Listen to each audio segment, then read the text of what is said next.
Hello beautiful people, welcome back to the channel. Pots and Petals here, everything garden and allotment related. Now it's quite windy today, so that has reminded me I must get a mic because we are entering the sort of windy season, so that's on my to-do list tonight.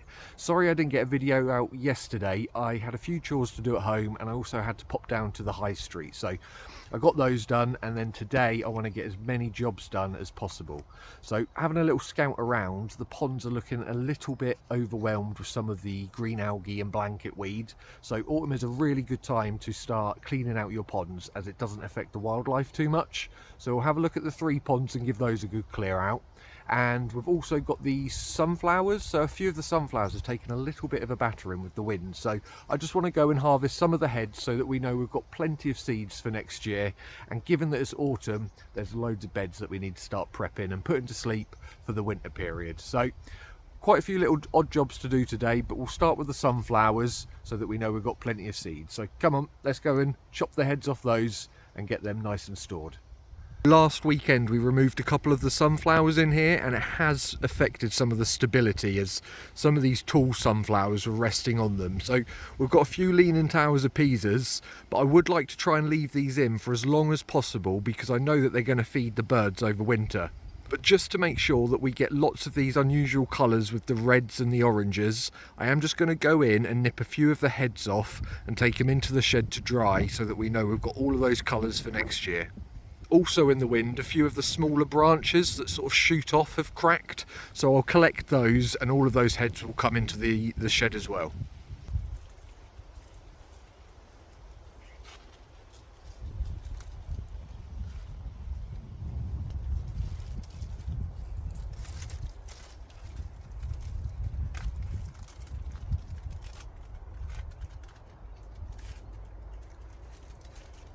So this is one of the sunflower heads up close, and you can see that in each of those little nooks is an individual seed, and each seed will turn into a brand new sunflower plant for you.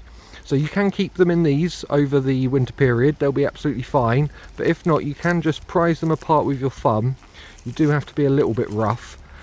Just give it a real good rub and the seed should come off in your hand quite easily.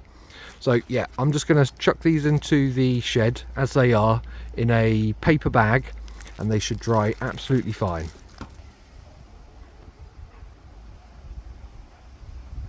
Now this pear tree has given a magnificent crop this year. I've never had so many pears on it before.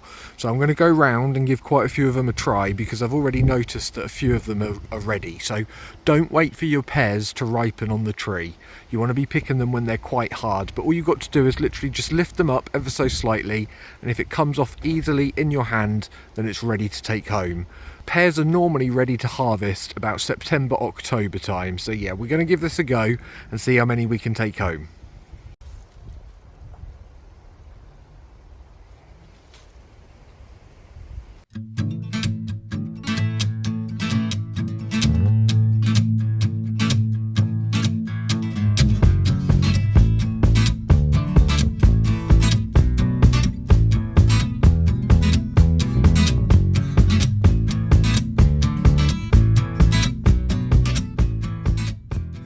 Not a bad little harvest from the pear tree. I mean, we've still got dozens on the actual tree itself, but we'll take these home, we'll give a few of them away.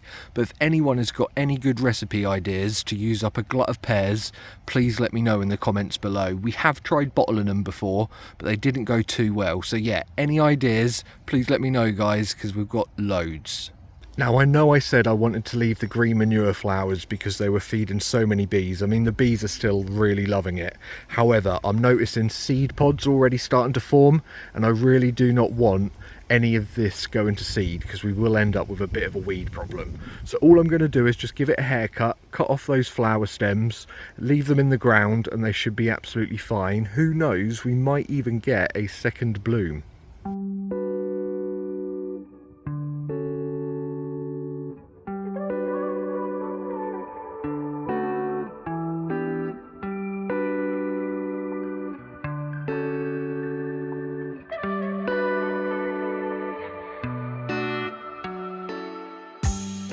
There is actually a patty pan hiding amongst this, so we've got quite a few little fruits on there at the moment, but I'm just going to leave them to get a little bit bigger, and hopefully now I've chopped back some of that green manure, it'll have a little bit more sunlight to ripen those fruits off. Talking of patty pans, I had 3 plants in here and I've only taken 1 fruit home. I think we've got 2 in there to harvest, so I'm just going to take those 2 home, and these plants I'm going to stick on the compost heap and get these little beds ready, tidied up for winter.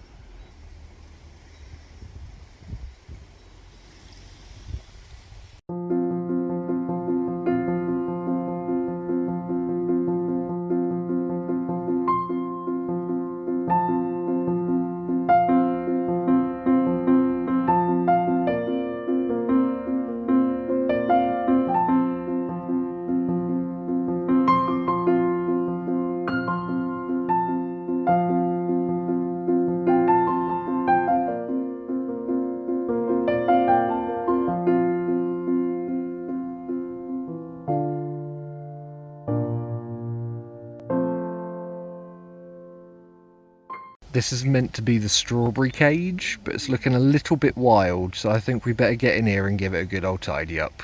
Come on.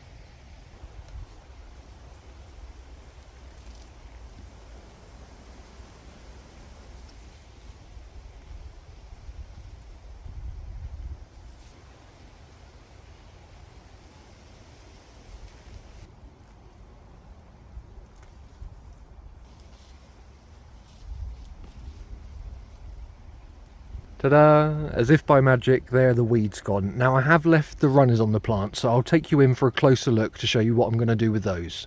It was only a month or 2 ago we were in here chopping all the runners off, and it seems to have just gone crazy again with the runners. So we do need to come in. What I'm going to do is the ones that have rooted, I'm going to cut off from the mother plant, and then the ones that don't seem to have rooted but have got little rootlets that are starting to form, I'm just going to keep them attached to the mother plant, dig a little hole and just cover them up so that they start to root in. I don't want the mother plant attached to too many of the little pups, because that will take quite a bit of energy from it over the winter, and you want the plants to be storing the energy to give you all of those berries come May, June time. I'll probably keep 1 or 2 little plantlets attached to the mother plants, but the ones which have rooted in themselves, they can come off because they'll have the roots firmly into the ground and drawing up their own nutrients by now. You could also just pot them up into their own little pots and they should root absolutely fine, but don't forget I have got those 2 buckets full of runners which we need to pot up soon. So let's go through and sort these strawberries out.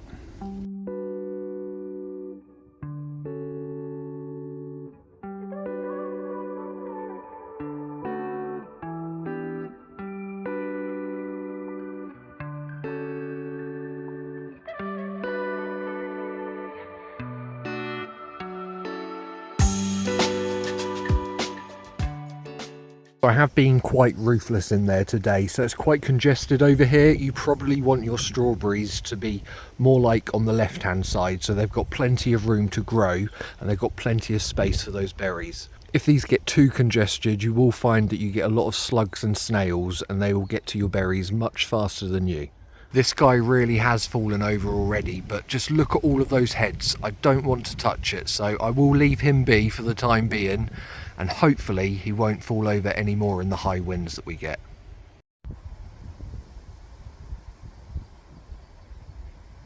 This is the biggest of my 3 ponds, and I find that it actually requires the most attention out of the 3. Now, autumn is a great time to give your pond a general tidy up, as most of your plants will be going to sleep for the winter, and a lot of the inhabitants, such as the frogs and the newts, would have left the pond already by now. You'll also find that many of the insects will be hibernating. We'll start clearing out any old dying leaves just to reduce some of the chemicals that they can give off when they start rotting down in the water. It's also quite a good idea to start removing any excess plants, but I don't seem to have that problem just yet, as this pond is only a couple of years old. Whilst we're in here removing some of that dead foliage, we do want to be mopping up all of that blanket weed as well. It's also a really good idea to start cutting back some of that dying foliage on your marginal plants, such as the water forget-me-not and the iris. That just avoids it falling into the water and rotting down.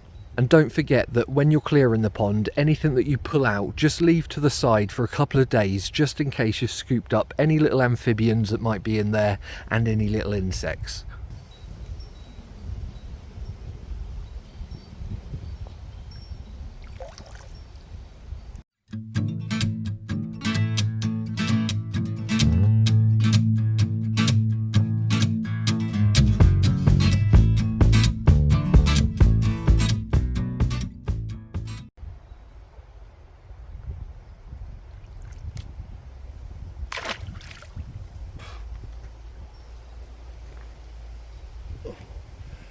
Nearly fell in the pond.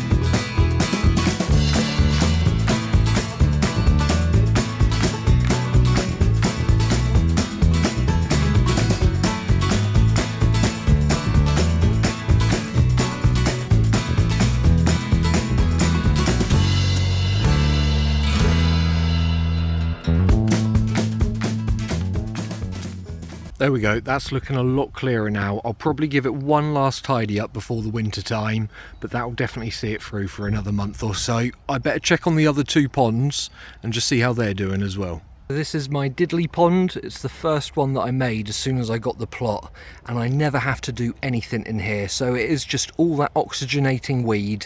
It keeps it beautifully clear, and it just seems to house frogs and also the aquatic snails as well. Love it in here. I don't know if you can make it out, but there is a tiny little pond in there. It is planted up quite heavy, but I do just want to try and give all of these plants around it a good chop back so that they don't die and fall into the pond. The pond is right under the pear tree, so there are a couple of pears in there that we need to fish out as well.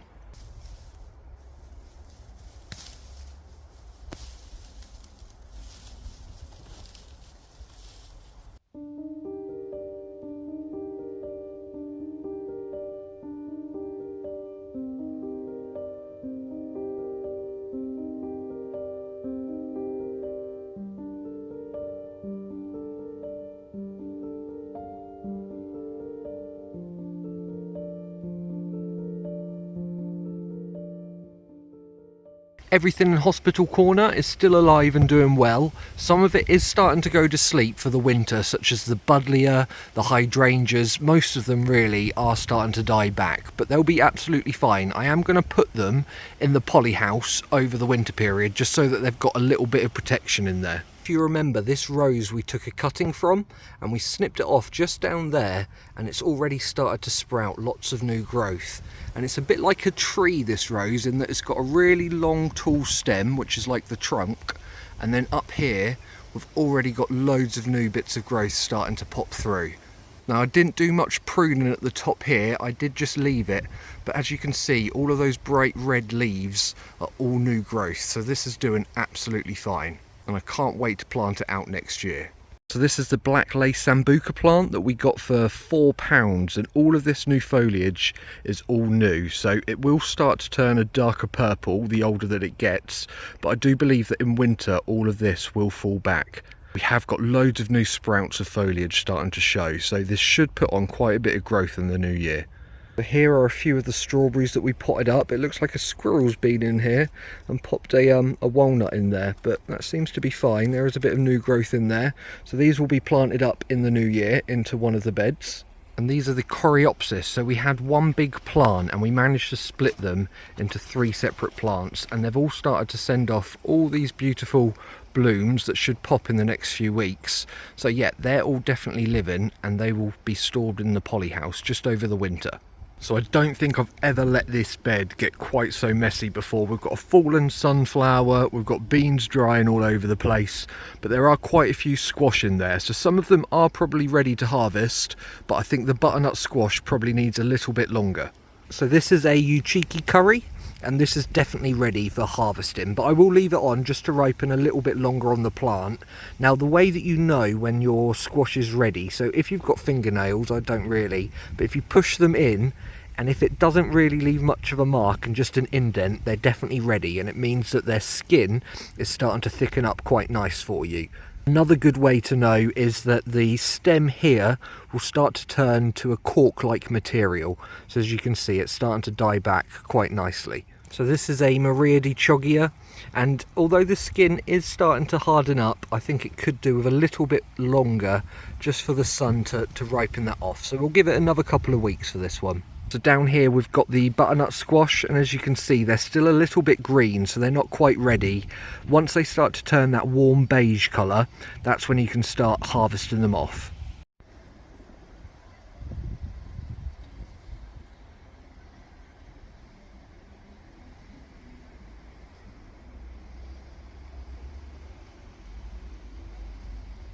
Not a bad little harvest to take home. So we've got a couple of patty pans, and I did manage to harvest some of the apples, and that was a bit of a strange one. Just look at the shape of that. But yeah, we'll take these home and we'll try and find something to do with all of these pears. So that's all we've got time for today, folks. Managed to get quite a few jobs ticked off the list today. I am planning on coming down Saturday and Sunday next week, weather permitting. I know autumn, it can start getting a little bit windy and a little bit wet here in the UK, but fingers crossed we'll be able to get a few more bits done next weekend and getting the plot ready for the autumn and winter time. In the meantime, guys, I hope you have a lovely week ahead of you. Don't forget to subscribe, like, comment, all of that good stuff, and I'll see you down here soon for another adventure down on the plot. So take care, guys. See you later. Bye bye.